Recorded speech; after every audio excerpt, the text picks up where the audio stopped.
कोई ख़ास वाक़या जो सुनने वालों के दिलों को दहला दे?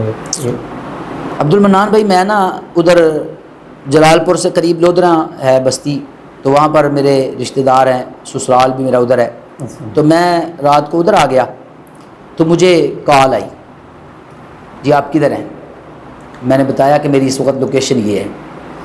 तो उन्होंने कहा जी हम बड़े परेशान हैं, तो हमारी बात सुन लें। तो मैंने कहा जी सुनाएं बात में, हम तो हाज़िर हैं, सुनने के लिए आए हैं।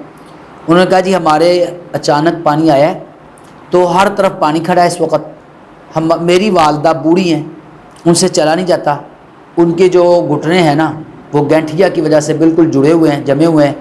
तो हम मर्द हजरात भाग के छत पे चढ़ गए हैं, हमारी वालदा नीचे, हम ना उनको उठा के ऊपर ला सकते हैं, ना हम नीचे जा सकते हैं कि हम भी वहाँ पर होंगे।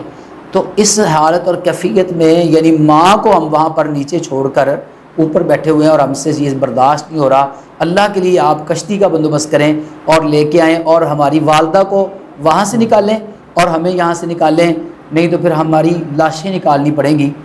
अब्दुल मन्नान भाई सच्ची बात है कि ये बात सुन के ना मैं लरज़ गया कि कैसे माँ बूढ़ी जिससे बेचारी चढ़ भी नहीं सकती ऊपर, और वहाँ पर इस तरह की सीढ़ियाँ नहीं होती जिस तरह हमारे यहाँ होती है। वहाँ पर तो लकड़ी की सीढ़ियाँ होती हैं, वो लोग ऊपर चढ़ने के लिए लगा लेते हैं, फिर उतार लेते हैं। वो जो टोए टिब्बों पे लोग रहते हैं सब जानते हैं क्या सूरत हाल होती है। तो अब वो उनको ना तो कंधों पे उठा के ऊपर चढ़ा सकते हैं, ना हाथ में पकड़ के ऊपर चढ़ा सकते हैं।